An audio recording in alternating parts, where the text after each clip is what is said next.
This is the Bearcast, presented by Bird Culture Ford. Bird Culture Ford has been in Waco since 1936. Ford is the #1 selling truck in Texas, 43 years running.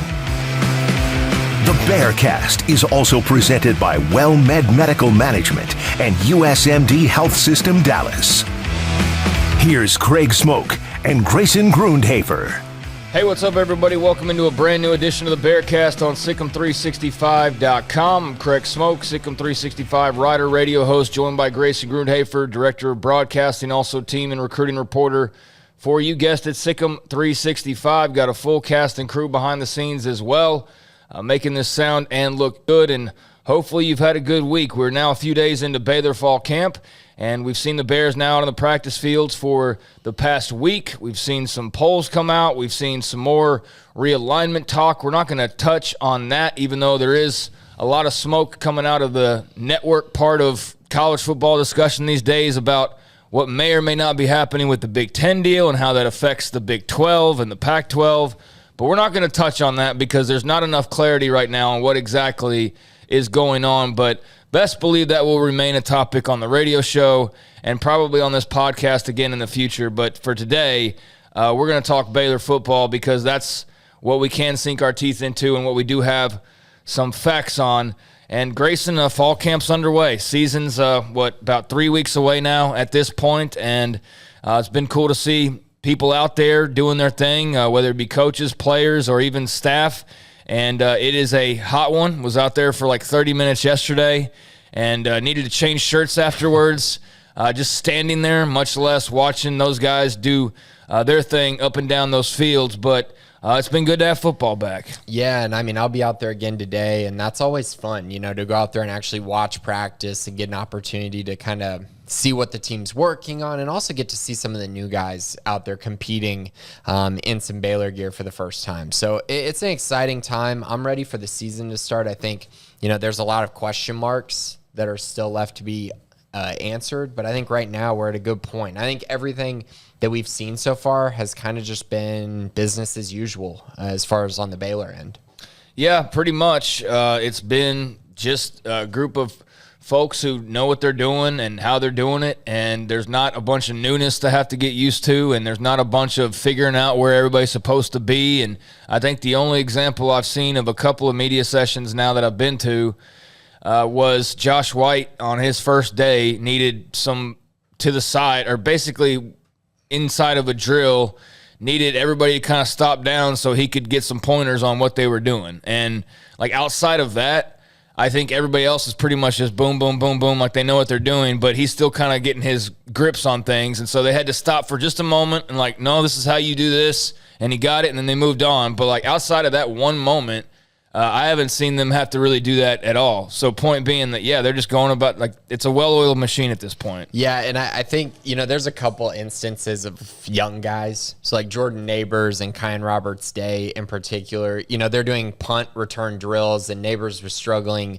catching the punt. And then Juice is talking to him like, hey, here's how you do it. Here's how to get better at that. So I think they're still learning, Kyan as well at running back. He's still getting his bearings, going through these different drills. I know he slipped and fell once. He hit the, the thing you're supposed to go under, the square thing in the running back's drill. So he hit that once. But again, I mean, this is a time for those guys who just enrolled to learn. I mean, they weren't here for the fall. For the spring. So a great opportunity. And I think we're seeing the young guys grow every single day. So we're going to talk about a few of them. But in general, like you said, this is, I think, a good spot for Baylor to be in. And everyone seems to have a lot of confidence, a lot of energy, which I think is what you're looking for to start the year.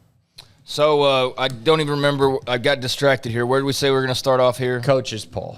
All right, let's get into the coaches poll that was released yesterday.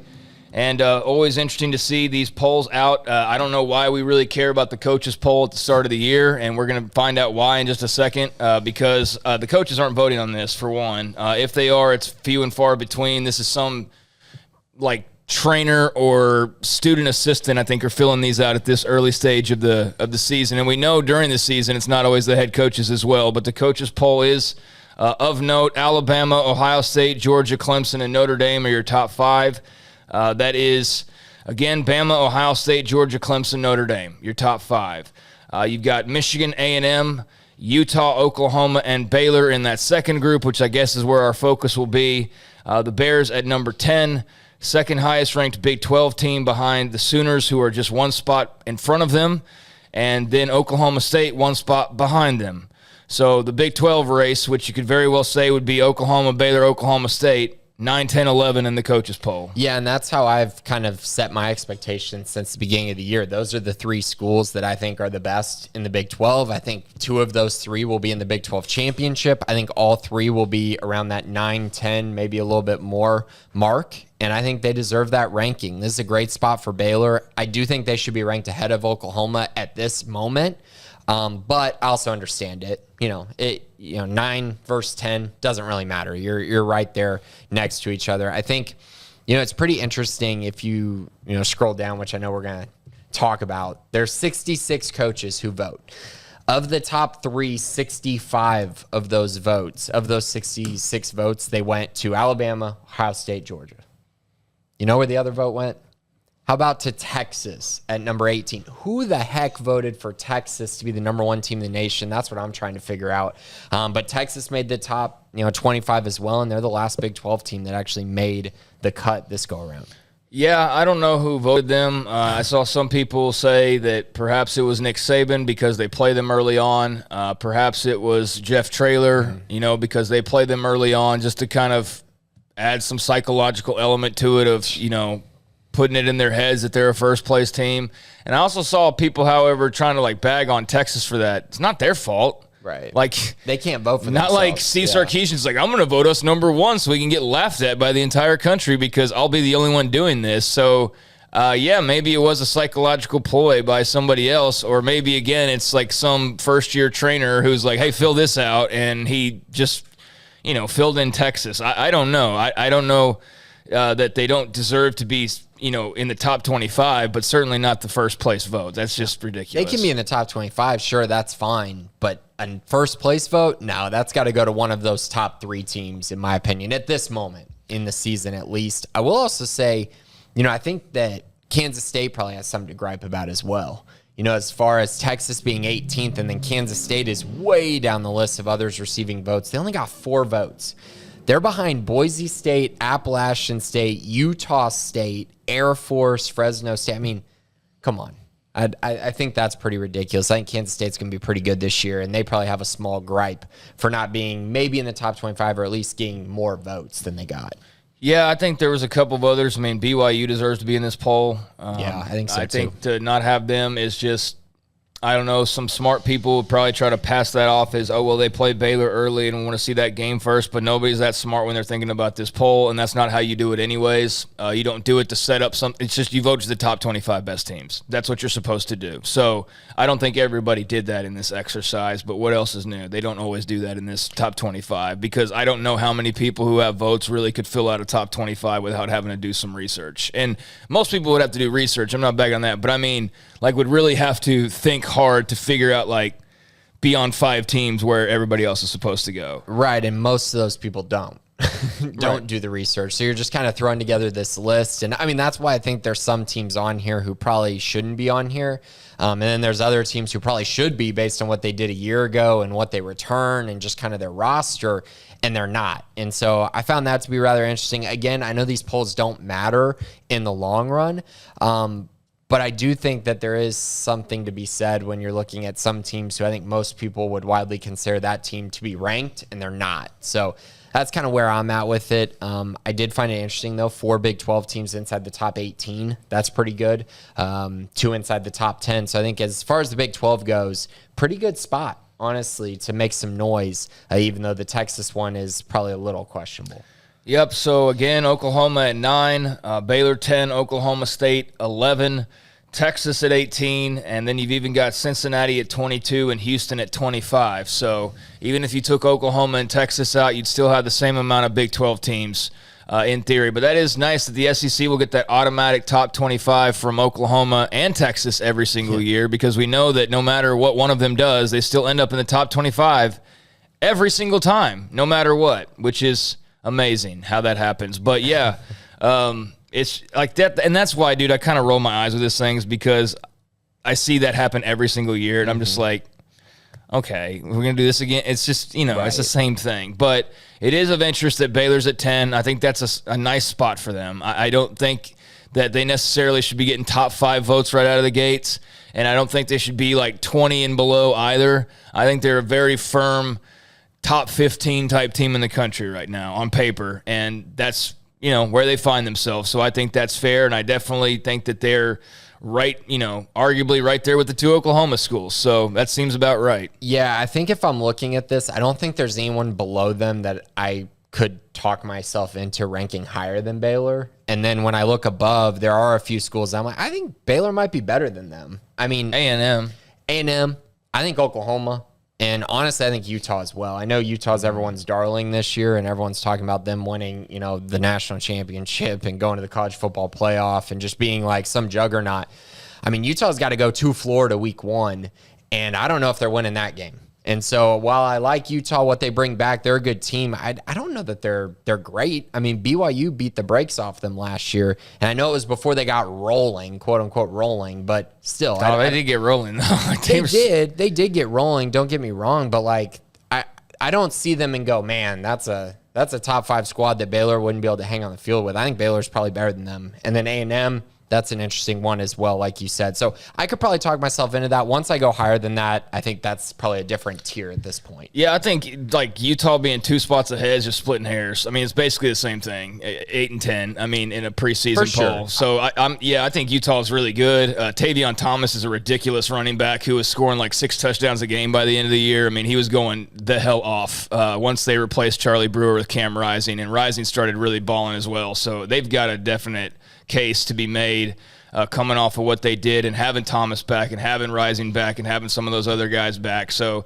that would be a great game, Utah and Baylor. I don't think they're better than Baylor, but I think, somebody's got to go in front of somebody else. So that's pretty fair. But, yeah, beyond that, I don't see anybody that should be above them, Baylor that is. And, definitely think they could go hang with A&M, think they could hang with Utah and Oklahoma.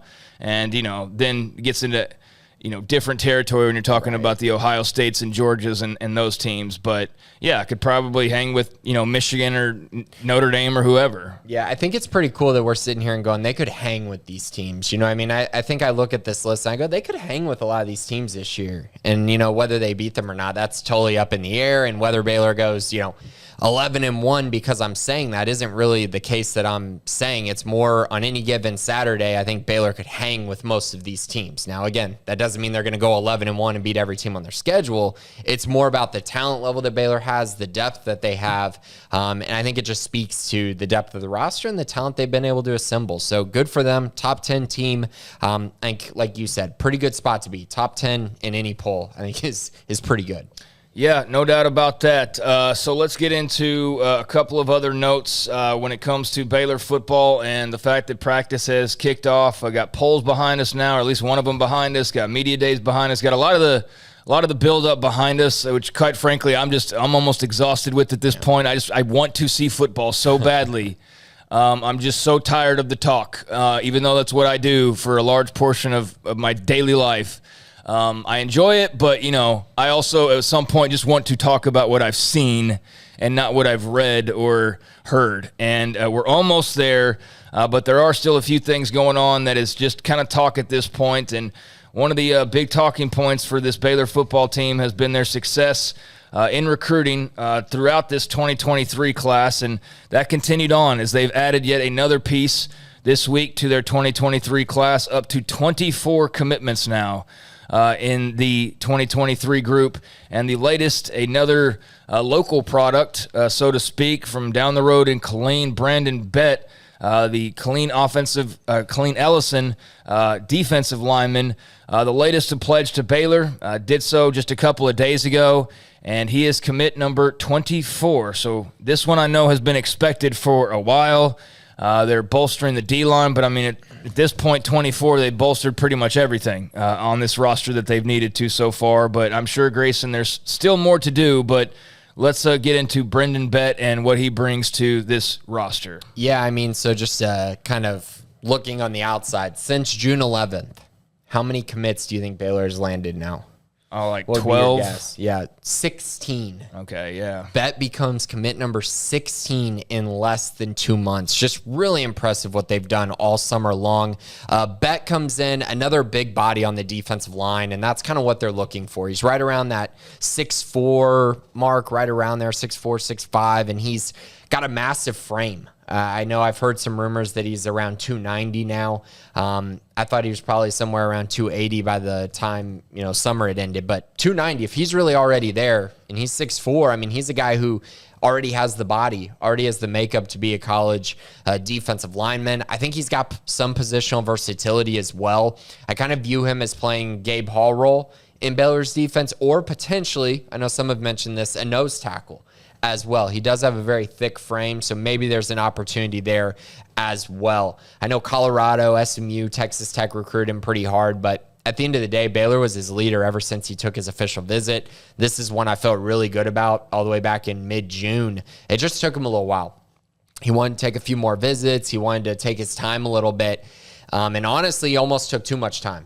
Because Baylor really has been trying to figure out what they're going to do with their last few spots, and they really wanted him to get in, but it's just been so long. It almost been a month and a half since he kind of basically had already made his decision, and then he just kept waiting and waiting. So I'm glad it finally happened. Good for Brendan, good for Baylor to add another Central Texas product. He fits in really well with what they need on the defensive line, and he pretty much has solidified that position now for Baylor in this class.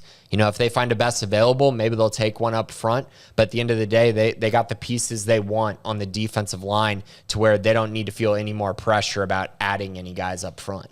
Yeah, and we had the media session yesterday. I'll have a piece out at some point on the defensive line and just the depth that they have and what they've accrued there over time. It's pretty impressive to see. And the offensive line as well, if you see Caden Siraki out there or Alvin Ebiselli, and you realize those are like two of their youngest offensive linemen, and yet they're the biggest dudes out there.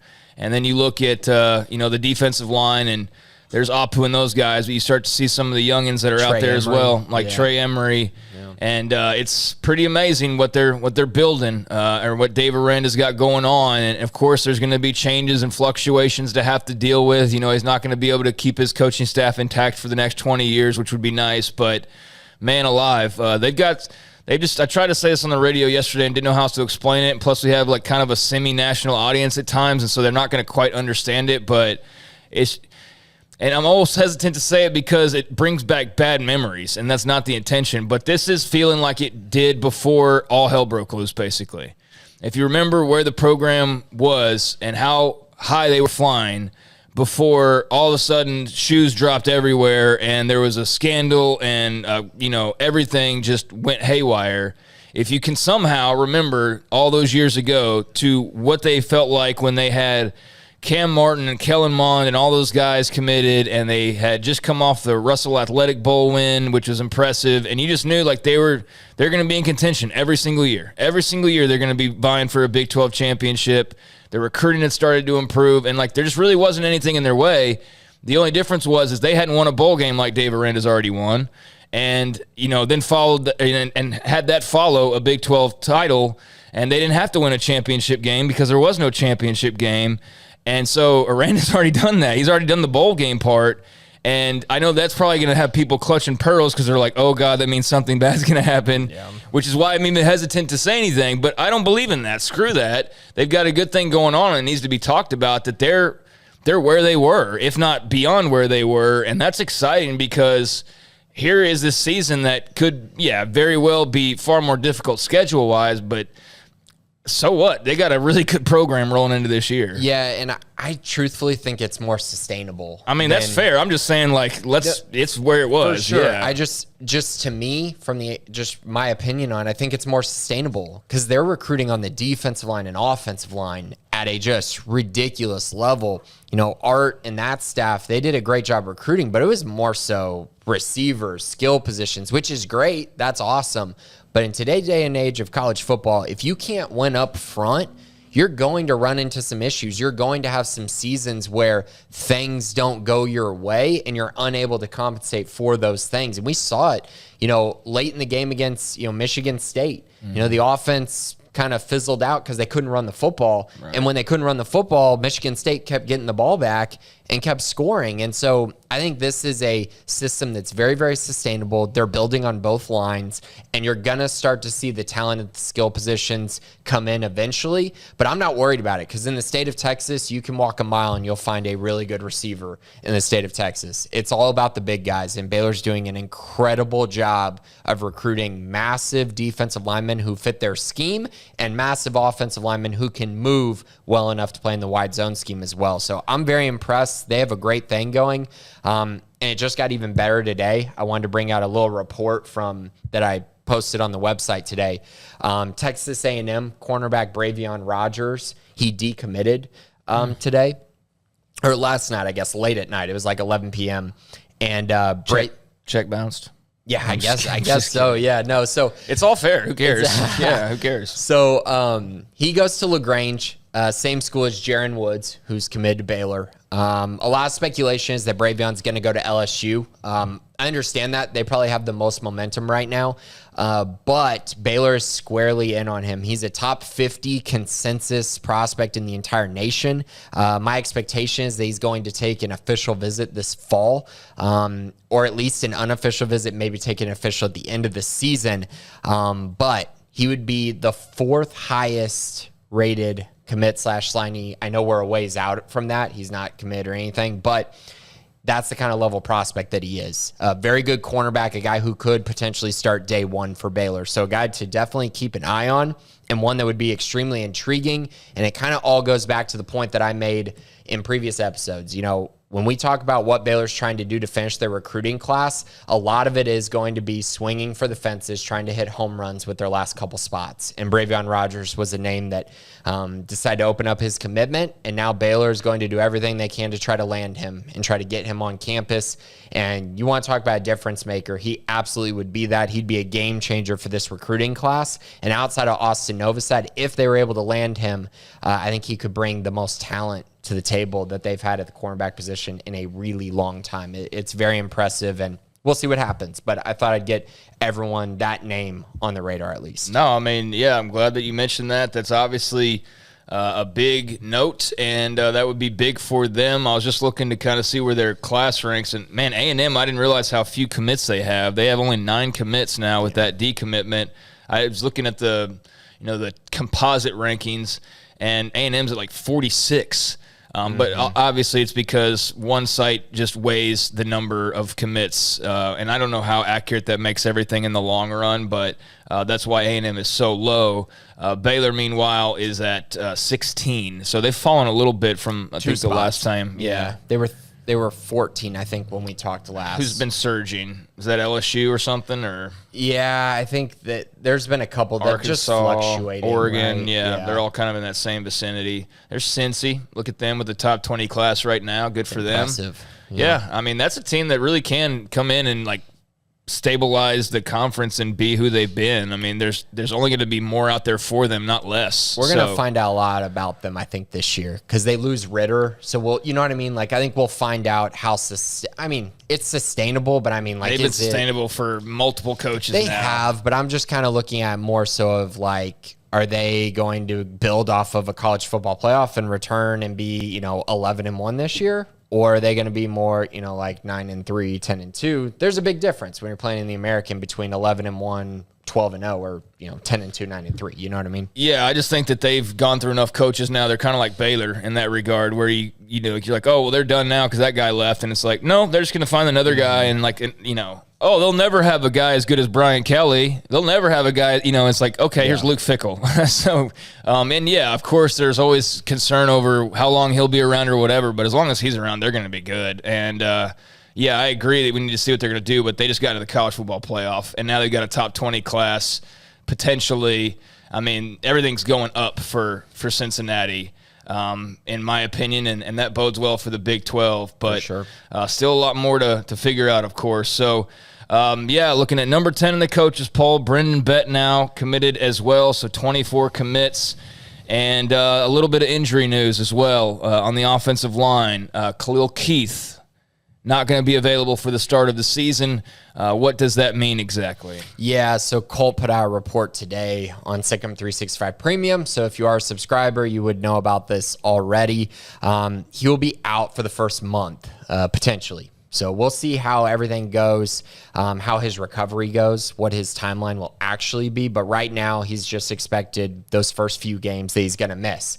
Good news is for Baylor on this end, their first 3 games, Albany, BYU, Texas State, all do not have very intimidating defensive lines. All 3 of them ranked in the bottom 20 in the country in sacks last year. So again, pass protection should be fine. Khalil Keith is an absolute road grinder, though, in the run game. So there could be a step back there. But the good news is at Big 12 Media Days, Dave Aranda mentioned Elijah Ellis as a guy who's going to play a big role early on in the season, and now that's coming to fruition. I think Elijah Ellis will probably be the starter at right tackle. They're still solidifying the guard spot with, Micah Mescua or Mose Jeffrey, so still something to be figured out there. But I think Ellis could slide in pretty quickly to the tackle spot and potentially be the starter for the first few games until Keith comes back. But again, overall, because of the way their schedule lays out, I know going to Provo is daunting, but as far as the offensive line versus defensive line matchup, it's not one of the most daunting on the schedule. Matter of fact, the Iowa State game the next week or 2 weeks from then is far more scary up front wise, at least comparatively. So I think they're going to be fine. They got more depth up there. Gavin Byers, Tate Williams are guys who could step up into that role as well. So we'll just kind of have to wait and see. But it is a big injury, no doubt. They're going to need him if they want to reach their ceiling of making, winning a Big 12 championship or making it to the college football playoff. They will need him. He's very, very good. Yeah, that's a bummer because he's a guy that I know they're excited about or seem to be excited about, as far as the returning strength that they have. So, yeah, that's not great news, but obviously you're not going to necessarily have a perfect, flawless health card throughout camp and everything, year round. So good to, I guess, if something's going to happen, get it out early in the year and then hopefully get back. But yeah, there's a little update on Khalil Keith. So how long do you say he'd probably be out? Probably the first month is what the report is. So again, they got 4 games in that first month of the year with Albany, BYU, Texas State, and then Iowa State is the last game. You hope that he's back for that October 1st matchup against Oklahoma State, but that's to be determined, it looks like.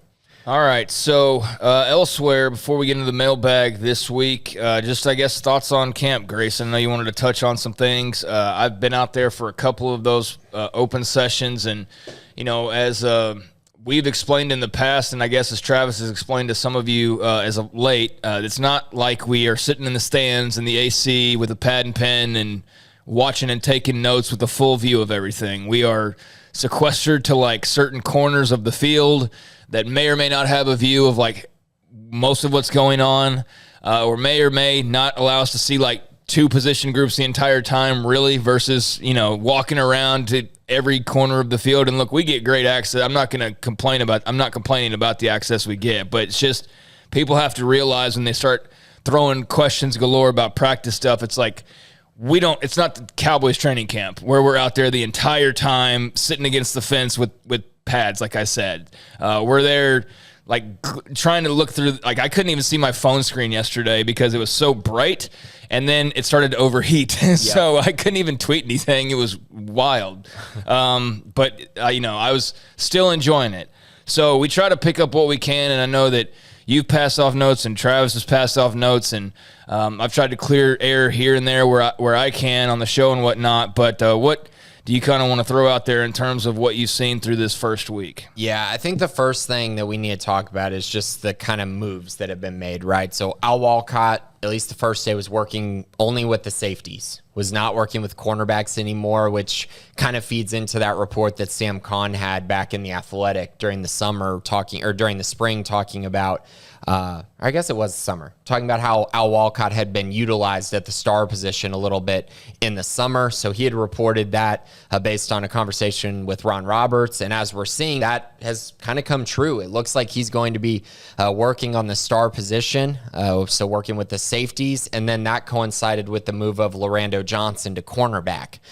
So those two, that's what they've been kind of filling in at. Very intrigued by it. I think Al is a tremendous player. He's put on a lot of weight. I think it's been 13 pounds since last year. So he's clearly been getting ready for a role where he's probably going to have to make more tackles, plays in the box, and things like that. So it's kind of perfect for the star position. He's going to give Baylor a bigger Jalen Petrie if he does lock into that role. As far as Lorando goes, he came in as a cornerback. That's what he was recruited. It's kind of funny because Al was recruited as a safety and Lorando was recruited as a cornerback, and then they flipped when they first arrived, and now they're flipping back. So I think that's a very interesting parallel. I know a lot of people thought, Lorando's not going to be able to play cornerback because he's too slow, is what a lot of people thought, or his hips aren't great enough to play cornerback. We're going to find out. I was always kind of under the impression his length and his straight line speed could kind of make up for that. So we're going to see if he can actually do that. They have a talented group, but they're young. So Lorando's probably going to have to go in and play a role immediately, which is what I'm expecting. I'm expecting Al to start at star, and then that moves one guy, and that one guy's Christian Morgan. What's he going to play? And that's kind of been a big question because all through spring, it was Devin Lemire, Devin Neal, Christian Morgan were the safeties. And now Christian is kind of looking like he might be bouncing around a little bit from positions, maybe being the backup star and the backup boundary, or maybe he just slides in and starts at boundary. And then maybe Devin Neal plays field safety. But who knows? That's going to be up in the air and up for competition. But I think it's very intriguing to see how that move has kind of affected multiple guys on the roster. And I think that was probably the biggest storyline of the week. Yeah, that's certainly of interest. And Christian Morgan at this point, he's been around the block. He's been in the wars, and he's been around for a while now. All his buddies are in the NFL pretty much, and he's one of those, not that they're making it to be like a rule thing, but he is one of their like 3 single-digit guys that they have remaining from the past couple of years. So that's interesting. Kind of getting lost in the shuffle a little bit, perhaps, in some ways. I think so too. And the problem with Christian is, and we saw it last year, he's much better the closer he gets to the line. And Baylor's weakest spot as far as the one that people have most concerns about, I think, is field safety. They're not really worried about the line right now. No, yeah. For sure not. Yeah. But it's more like he was not great in space. No, that's what I'm saying is they don't need him on the line. Yeah. Because they got a line. They've got a really good line. Right. So you need more playmaking, and that's where Al Walcott comes in. And so, but then it's like, where does Christian play? And so that's kind of what what the staff's gonna have to try to figure out. Moving on to the next position, the will linebacker spot is going to be probably maybe not the most, but it might be the most hotly contested battle we're gonna see all fall. I just think it's a war. I mean, you're talking about Matt Jones, Will Williams, and Josh White. And these three are all very good, and they're all so different. Like, their frames, I mean, Josh White looks like a tank. I mean, an absolute unit out there. 6 foot, 230, runs really well, good feet. I think he's going to play. Matt Jones, the experience, the guy that's been there for a long time, looks like he's the starter as of right now. And then you have Will Williams, who looks like a star. He's like 6 foot, 215, 220. Like, he looks like he's not really a Will, but that's where they're playing him. And so I could see him getting on the field in different packages as well. But overall, 3 really good players at the Will position that make me very confident that Baylor's going to find a way to replace Terrell Bernard. So now it's all about complimenting Dylan Doyle. Who complements Dylan Doyle the best, I think, is going to be the guy that should start by the end of the year. Yeah, good to have depth. Good to have depth and good to have those types of questions because they're not questions of like who can possibly fill. It's like who will just play and then how are they going to fit the other guys in. That's what's nice to be talking about rather than probably what we've been talking about for the last 4 or 5 years, honestly, because nothing's ever been as set up as well as it is right now. Right. Kind of what we were saying earlier is that, oh, yeah, you don't have a spot for Christian Morgan. It's not that you can't find a spot to play him or what. It's like you just don't have a spot for him. Or, oh, my gosh, we don't have an outside linebacker. It's like, no, you've got like 3 or 4. It's just you got to figure out who's going to fit in or, the will linebacker, whatever spot you want to mention, quite frankly. I mean, even quarterback, they've been able to bolster the depth with Luke Anthony. That was a move that kind of was like, huh? And then you look up now and you're like, thank God that they did that. But there are certainly spots where you don't know exactly what to expect, like wide receiver. But everywhere you look, there's depth. Like, that's for sure. Yeah, and wide receiver is kind of what I was going to talk about. I haven't gotten a feel for the wide receiver position this week, hardly at all. I mean, I've gotten to see them. I think it's great that Hal Presley's healthy. I still have a lot of faith in him. Just based on what I've seen, he physically looks like a guy that can absolutely hang in this league, and I think he's going to be a guy who plays a big role for this team. It was encouraging to see Jalen Ellis without a yellow jersey on. That was really nice to see. No guys in that group with a yellow jersey on is very fun. The only one that I saw yesterday, Was it Jonah? Jonah Burton. Did I miss on him? No, I think it was Jacoby Clark. Oh, Jacoby. Okay. Yeah. Okay. Yeah. That was the only one that I noticed yesterday.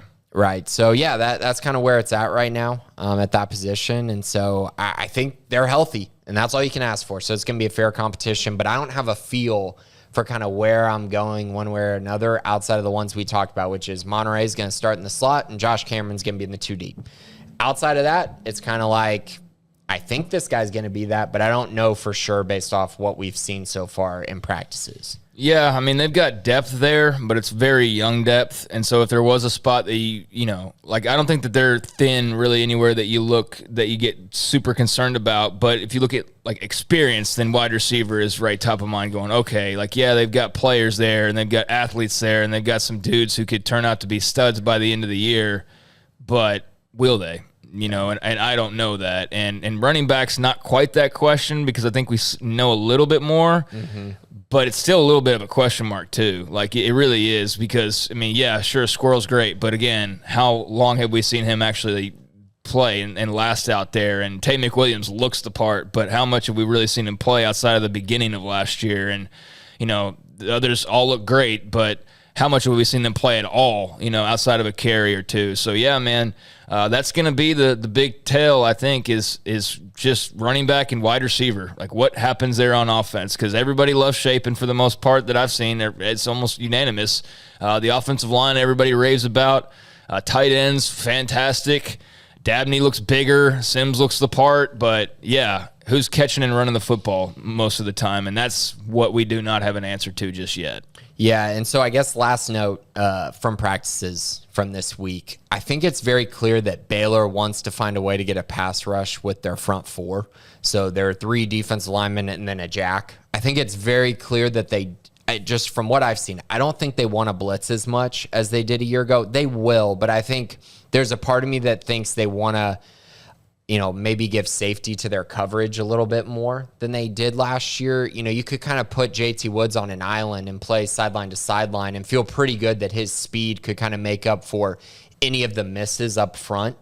I don't think they really have that. You know, Devin Neal's a good athlete, but I don't think he's JT Woods. And same with Devin Lemire. Athletically, they're good players, but just that speed is not something that's easy to replace. So just to me, I think they're going to want to try to find a way to get more consistent pressure up front to kind of take some of the pressure off of their secondary. And when I look around at the guys that they have, Garmin Randolph, this guy's going to blow up. He's going to break out. It's very obvious. His frame, kind of what he's doing on the field, how seriously he's been taking spring and fall. I mean, playing through the club on his hand that he had to wear in the spring. It's very impressive. I think he's going to have a very, very good year and set himself up very nicely in future years as well. You see Victor Obi, who looks really good, Jackie Marshall, Tony Nyanwu. Like, they're setting up the jack position to get a lot of pressure on the quarterback. And then you look at the depth on the defensive line, and those guys are massive. They look great. Gabe Hall looks like he could potentially take that, you know, step to being an all Big 12 type guy. Like, he really does look like that. TJ Franklin taking a step, and then you got Apu in the middle. I just think they're set to try to get more pressure up front, and I think they're going to, and it's going to be very important that they do. Because I think we saw stretches last year where we were like, man, this defense line's not getting much pressure, and you're just seeing Trell Bernard, Jalen Petrie go in and get all the sacks. But I think this year there's going to be a focus on the defensive line creating more of that pressure than last year. Well, they've definitely mentioned it themselves quite a bit, and if they don't get pressure up front, then this season's going a little sideways because they have to get pressure up front. They're going to need to do that, and they don't have Jalen Petrie and Terrell Bernard to come and create a lot of that. So, yeah, I mean, that's going to be a must, and, I'm sure they'll have a lot of creative ways to get it done ultimately. But, yeah, that's something that Rand has been driving home since last year, is creating more pressure up front. And now they would seemingly have the bodies to do that. Their depth at nose tackle, and I'm stealing a line from the article I'm midway writing through, which whatever, because I know not everybody's going to have that full crossover, but their depth at nose tackle, if you just took the guys who play nose tackle for them, you could line them up as a line, and they would be better than I think probably the majority of the Big 12. Yeah. They're nose tackles Player, alone. Apu, and Chidi. Yeah. Yeah. Throw them up there in a three-man front. That's pretty good. I think that they could probably compete with a lot of teams. I mean, but like, and that's just, hey, that's a starting line. But, I mean, you look at the depth across the board, and they could go 4 deep on the defensive line and be pretty solid in doing that. I mean, think about that for a moment, where they were. And I don't always like looking back, but I think sometimes it's good, especially when we're not in the heat of competition. We're still in the preseason here, and you think about just how deep they are on their lines and where so much of our time was spent talking about like the lack of having that, and it's just cool to see. And so I'm super fired up about this D-line. Like, the nose tackles will remain fresh pretty much the entire game, because you'll be rotating 3-4 guys at just nose tackle. At nose tackle, like, some schools can't find a nose tackle. They've got like 3 and 4 guys they can rotate. I mean, that's congrats to Dennis Johnson and Roberts and Aranda and everybody else that was involved in putting this depth together. Staff's previous as well, but they trot Cole Maxwell out there yesterday for the media session. Like, he's in store for a massive year. And, they did that, and they didn't even have, like, Jackson Player didn't speak to the media. I think they had TJ Franklin, Cole Maxwell, and Braden Strauss. Like, here's a walk-on turned scholarship player on the D-line that they have as well. So I could go on and on about their depth there. It's pretty impressive. So, anyways, any other notes that you want to touch on before you get in the mailbag? I just I think the only thing is just the environment has been very productive from what we've seen in there. They're very excited, and there's clearly a drive to try to build on what they did a year ago. I think Dave Aranda and this staff have done a great job keeping this team very excited and very ready to go out and repeat as Big 12 champs. And I don't think they're just going to sit back and expect anything. I just don't think that's the way this program has been built culturally, and I think that's a great thing. So everything I've seen, very encouraged by the drive, the work ethic, the energy, everything along those lines. And I know everyone's pumped for fall camp, but sometimes, you can tell when it's a little bit flat. It has not been that way at all. No, I mean, I'm having to, be realistic about their road trips, and also about the fact that we just talked, we don't know. You definitely feel better about the running backs and the wide receivers, but, we still don't know exactly what to expect out of those groups. And, yeah, there are still, I guess, a couple questions about just where guys ultimately fall on the defense side of the ball. But, man, there's reasons to be excited. There's way more reasons to be excited than to not be excited. And there's definitely not any reason to walk into McLean Stadium for game number 1 feeling flat. They are very much going to compete for a Big 12 title. I don't know about, playoff spot and all that, because, again, that schedule. If they had last year's schedule with this year's team, I'd probably be talking playoff. I really would. And I'm not ruling that out, but I'm just not going to go there. It's just way too long to go until we start really getting into those conversations. They got to prove some stuff in that first month of the season. But I think everybody's excited and just trying to temper expectations now at this point.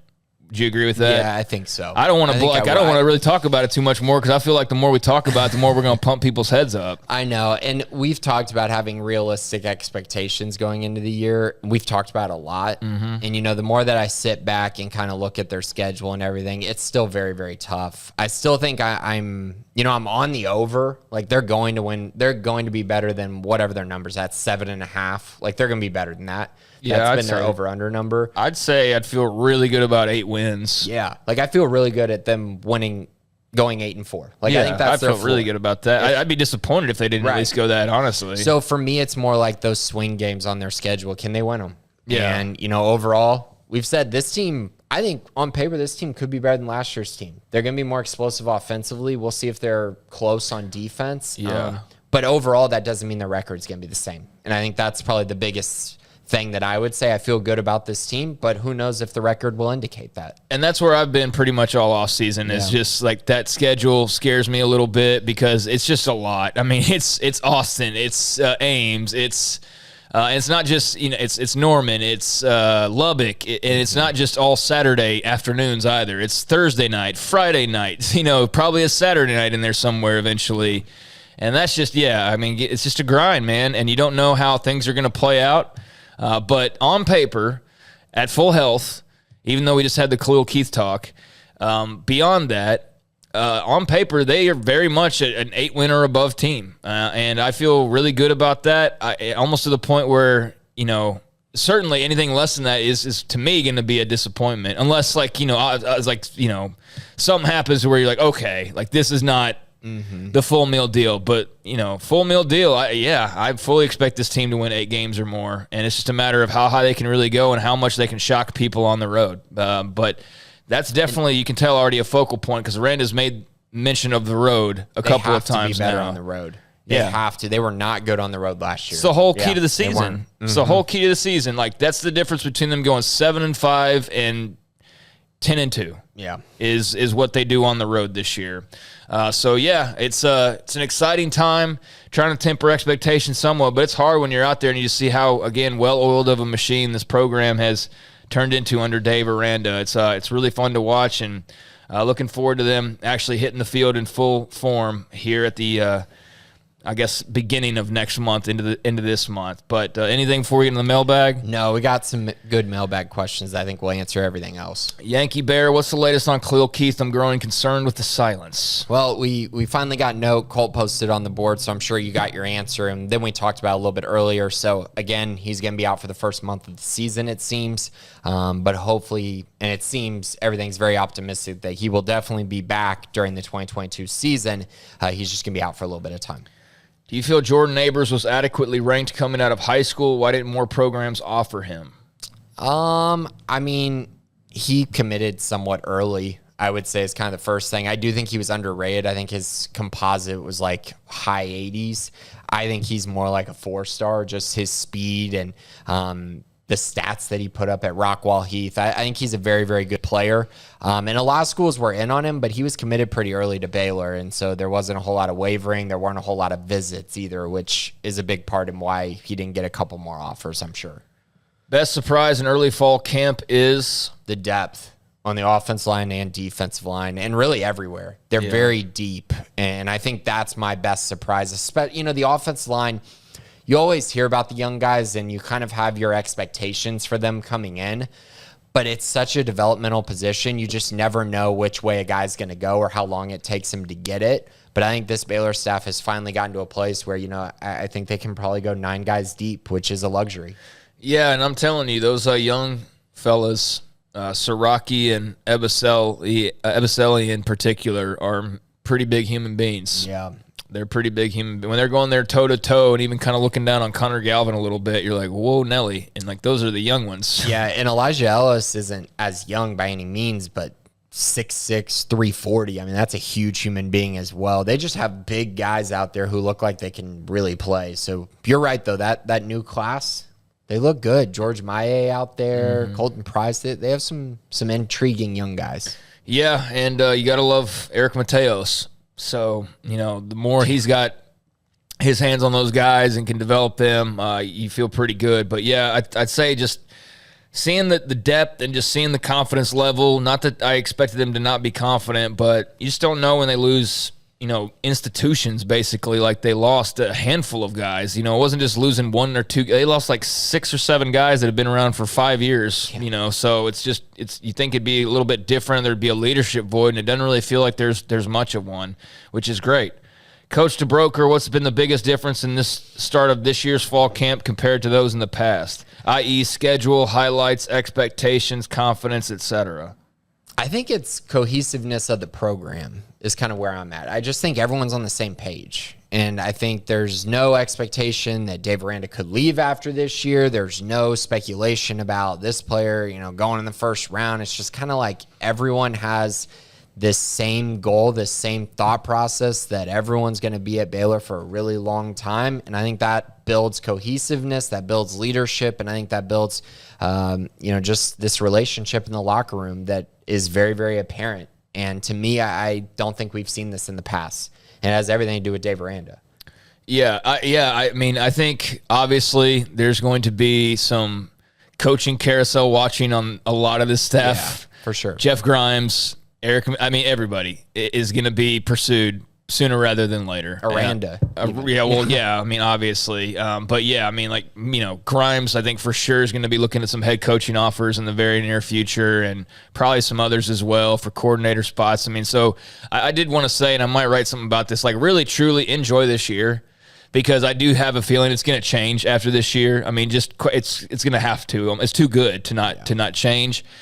So really enjoy and embrace this version of this staff and this team and, this era and all that, because, man, it's really good right now. And so I think the biggest difference to me is just seeing, like he said, the cohesiveness. But, yeah, there's not a lot of speculation about one thing or another. There's not – you got to remember last year, it wasn't even speculation about Aranda going anywhere. It was, is he good enough to be the coach here?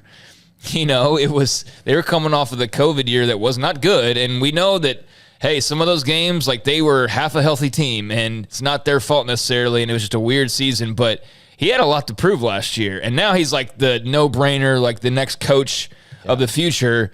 But I think that he's different and more confident, and it's his program, and his claws are sunk in, and, he's doing it his way. And the staff's all on board, and they're all on the same page.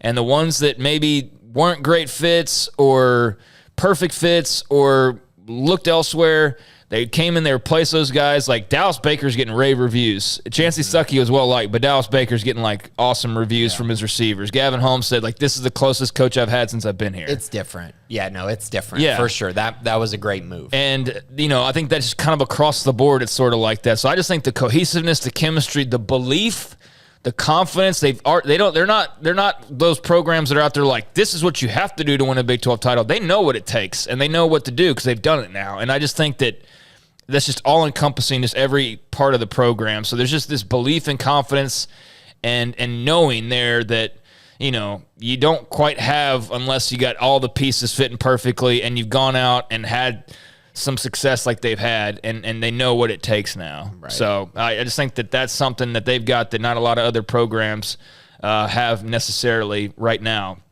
Alpha Needle, are you smoking what Tim Brando is smoking, i.e. the Bears will win the Big 12 and be in the CFP?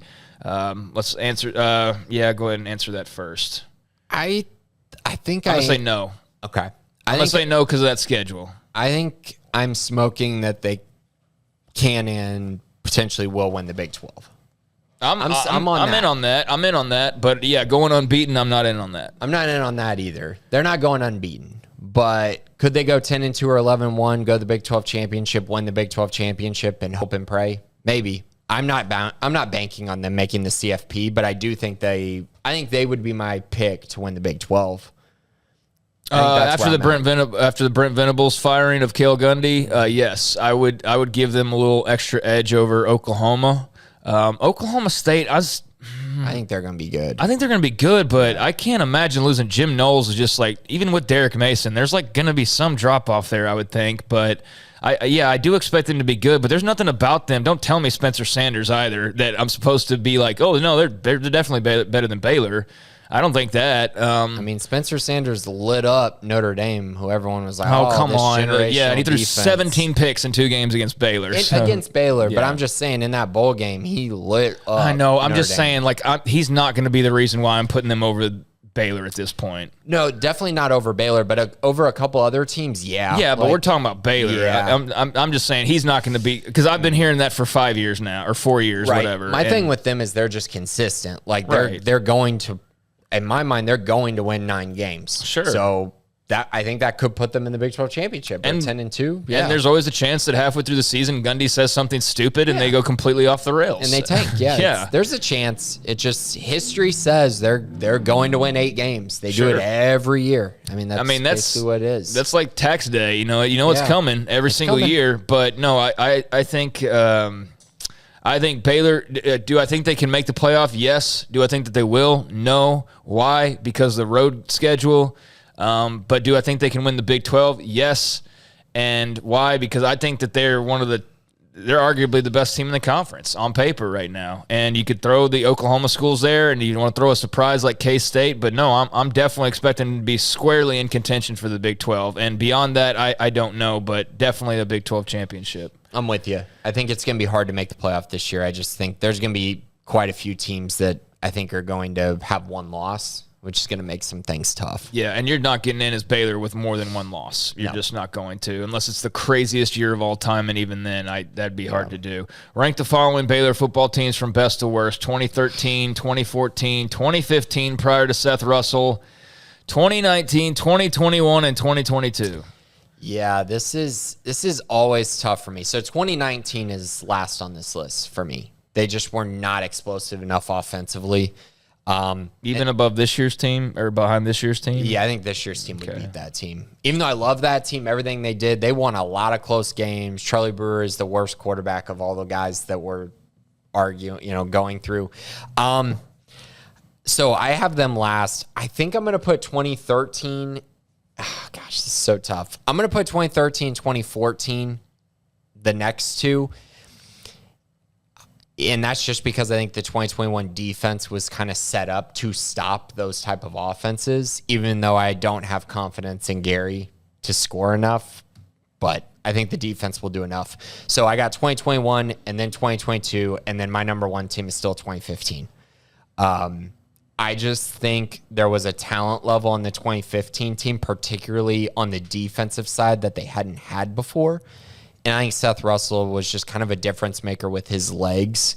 And so I think it would have given Baylor some problems, much like Chandler Morris gave them some problems last year. So, yeah, 2015, 2022, 21, 14, 13, 2019. Okay. What was your 2015, 22, 21, 14, 13, 19. Okay. My tough area is that 21, 14, and 13. Yeah, I was going to say, that's my only issue is... it's Gary. That's the difference for me. Yeah. That's the hard... No, not the difference. That's the hard part for me in ranking them ahead of 13 and 14. But I don't know that 13, 14 could stop them from running the football. That's the only thing. Yeah, they were just so talented, though. Some of the skill positions were were so ridiculously good those years, and that's but where then I'm you're kind of facing JT and Petrie and Bernard, like a really good defense as well. Yeah. It's tough. Yeah, it is tough. I'll just go roll with what Grayson said and kind of like that one part there that we just clarified. I'd have to probably stew on that a little bit more because those are the originators, really, when you think about this thing, and got the ball really rolling with the Big 12 titles. So, yeah, it's an interesting question. Hopefully throw that out there. A bunch of other people can have fun with that Alpha Needle. But, yeah, I think I'll roll with Grayson's version for now because otherwise I'm going to talk about it for like the next hour and debate it. But it's a fun debate to have, and it's a good group of teams here over the last decade or so. Are you on board with 15 as number one? Would that be your number one? It says pre-Seth. Yeah, so it's not including what you did if you won a bowl game. It's just at your best. I don't know. I could debate that too, quite frankly. Because we didn't get to see them against the best teams in the conference either. Yeah, oh gosh. It's hard. I just think at their peak, they were crazy. They were pretty good. I mean, wasn't that Xavier Howard and Corey Coleman? And then older KD. You had Seth Russell. You had the best offensive line they had in a while. Johnny Jefferson. You had Billings. You had the best defensive line with Oakman. Issue with them is again, they didn't play the best part of their schedule. But on the flip side, they crushed Oklahoma State with Chris Johnson. They barely lost Oklahoma with a broken back Jarrett Stidham. They, ran for 1,000,000 yards in the Russell Athletic Bowl, fumbled away a win against Texas with no quarterback. Yeah, that was a frustrating year. But that was a pretty good team that never got to really throw its whole weight out there.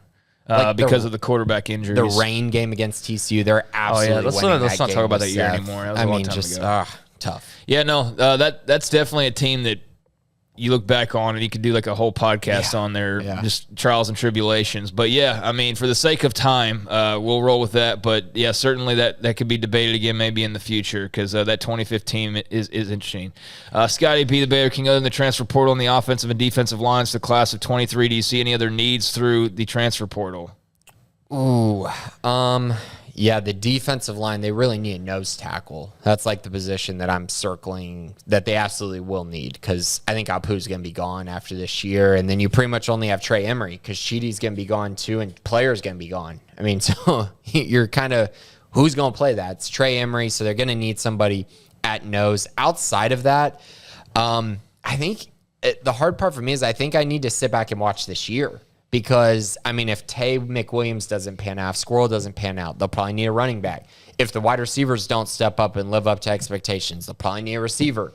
If they don't have a safety, who steps up? They're going to need a safety. So I would say I need to watch this year first. Yeah, let's get this year. Yeah. Let's look at this year going before we get into the next year, the transfer portal. But I understand where you're coming from, Scotty. But, yeah, there's a lot to answer before we get into those questions. But there are at least a couple that we can list off, and Grayson did that. Who do you think takes over the spot for Khalil Keith, a starter on the O-line? Whoever takes the spot, I have confidence in the depth. Yeah, I'm going to go with Elijah Ellis just because Dave Aranda mentioned him at Big 12 Media Day specifically. And so I think there's high expectations for him, so I'll roll with him for now.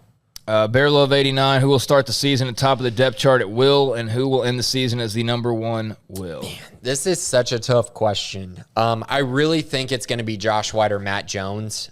Issue with Will Williams is I think he's going to be more so utilized in specific packages. I don't think he's going to be the starter at will. I don't think they want to give up that much size at the position on a every down basis. So then it's Matt Jones or Josh White. I think this just strictly my opinion. I think Matt Jones will be the starter because he's older and because Dave Aranda and the staff trusts him. He's been there longer. He knows everything. He should be good. But I think Josh White's a better player. I think that Josh White kind of complements Dylan Doyle better because he's more athletic. That speed, I think, would translate really well to this defense. And so I think by the end of the year, I think it could be Josh White's job. But I do think at the beginning, they'll give Matt Jones the first crack at it. I'm excited to see Matt Jones. I think they're going to have fun with him this year. Yeah. And him in the backfield quite a bit is what I'm expecting to see, just flying around and making plays. Mikey, what grade would you give our position coaches? Ooh. Something along the lines of F being worst FBS coach to A being top 10 caliber for the position. So let's fly through this here. All right, Dave Aranda. A. Jeff Grimes. A. Ron Roberts. A. Dallas Baker. Need to prove it. I'd probably give him a B right now. Yeah, I'd say like a C plus or a B just because it's a TBD is what it is. Sean Bell. B. Yeah. Although what he did with Gary was pretty. Yeah, I mean it might be higher than that. It might be higher than that, but yeah, B for right now. Let's see shaping out there, but I feel pretty good about that, and feel pretty good. Sean will probably be an A by the end of the year. And recruiting Austin Novosad, that's a big deal as well. Yeah, if we get recruiting into the mix, then that's a whole nother thing. Caleb Collins. TBD, but I'll give him a C plus B right now. I'll give him a B. I think when he came in, they didn't skip a beat at all last year. I mean, I know it's towards the tail end, but he hasn't. They didn't coached a ton. You know what I mean? Like he hasn't coached for a long time at that position, so it's just hard. Kevin Curtis.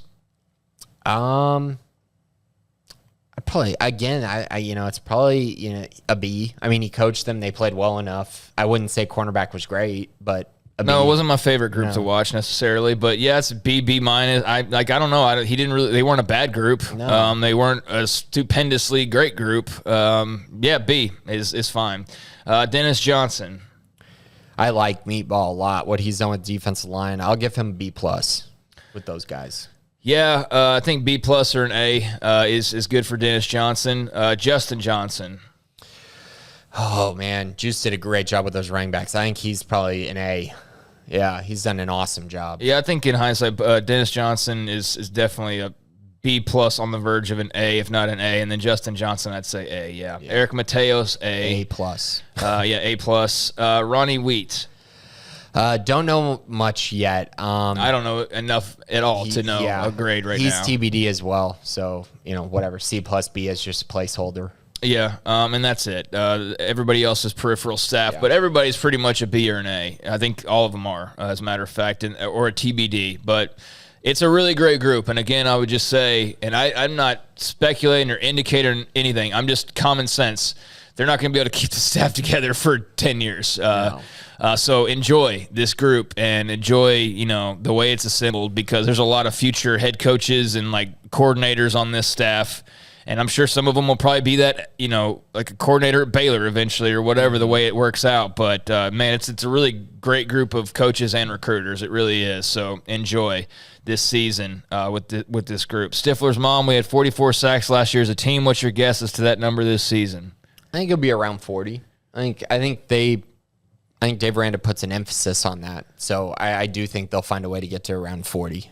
And, somewhere in that vicinity, I think is more than fair to expect. And, I definitely think that it's going to be different because it's not going to be Terrell Bernard and Jalen Petrie in a lot of those. But I think Matt Jones is going to be involved. I think that D-line is going to be way more heavily involved. Bryson Jackson will be involved. So, they could blow past that 44, really. Yeah, they should definitely be in the vicinity. Mm-hmm. And final question. Thank you, Stifler's mom. The Bear Den, when will Armani Winfield be starting for Baylor?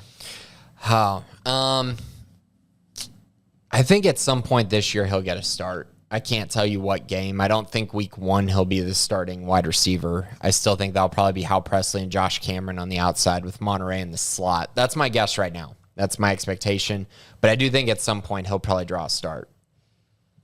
Yeah, I could see him. Again, they have nothing to show as far as proven wide receiver depth right now. It's all just speculation on those wide receivers. Even Gavin Holmes, he's been around, but we have no idea what to really expect from him. So, your guess is as good as anybody else's, but I would definitely assume that he will get a look at some point sooner rather than later, and definitely at some point during the season. I would anticipate seeing him in the lineup. But it's up for, it's the single digits thing I wrote about. They're not making it a whole big thing like rule. It's just going to be like, hey, if you want number 6, Armani, then go earn number 6. And you might have to beat out Hal Presley for it, but, it's a competition. That's just drives you both. But basic point being, it's all there for the taking for these wide receivers.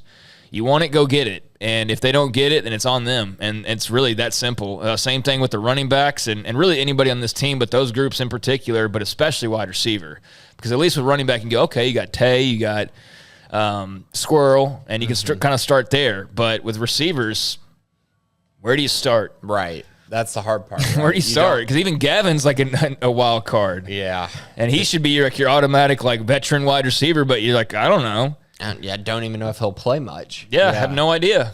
So, yeah, it's a big question, no doubt. And that's what's kind of somewhat preventing me from going just all in on, titles and everything like that in addition to the schedule. But they've still got some time to figure it out. And, man, the mood over there is pretty good right now as we've been relaying. So, looking forward to seeing more of that later on this afternoon and throughout the next couple of weeks. But I do thank all of you that submitted questions for the podcast this week, and hopefully you were satisfied with the answers you received. We do appreciate those of you who contribute in that way when you do, although it's not expected every week. But whenever you have a question, go ahead and fire it into that thread that Grayson will post each week prior to the podcast inside the premium section of Sic'Em365.com. I wanted to mention one more thing that I saw a second ago, and I don't know what this is about or what it means or anything like that. But Jordan Jenkins said, going to drop some huge NIL tomorrow that involves our whole team. We'll need Baylor Nation's support. Eyes emoji, bear emoji, hashtag Sic'Em. And I haven't seen anybody else tweet anything like that. And he also adds, we'll need Baylor Nation support. So I don't know what that means. It doesn't sound like it would be like the SMU deal that just popped, that just overshadowed the Tech deal that happened, which I guess toppled the Miami deal that happened, which it's like a whole thing. But hey, that'll be interesting to see whatever that's about. So there you go, a little teaser there that we will find out soon enough. But certainly, if they could put together some new, I know they've been doing some NIL stuff behind the scenes, open doors, they've got the platforms and all of that, but that'll be interesting to find out what that is. So we'll talk about that on next week's podcast if it's worthwhile. Until next time, for Grayson, anything you got before we go? No, just be sure, if you're not a Sic'Em 365 premium subscriber, do so. Listen to 365 Sports Radio, Monday through Friday, 3 to 6 as well. Tons of good content on both, and definitely something you don't want to miss. So be sure to check those out. We also have the Bearcast, which will be up later on this afternoon, which we're finishing right now. Yeah, and we'll be talking some Big Ten TV deal and what that means, even though there's not any details out just yet, but it will certainly have an effect on realignment and the Big 12. So a lot coming down the pipeline, a lot of mysteries to solve as well. But until next time, thanks to all the good folks behind the scenes, Garrett Ross producing, thanks to Grayson, and thanks to you for listening. This is the Bearcast on Sic'Em 365 Radio, Sic'Em365.com.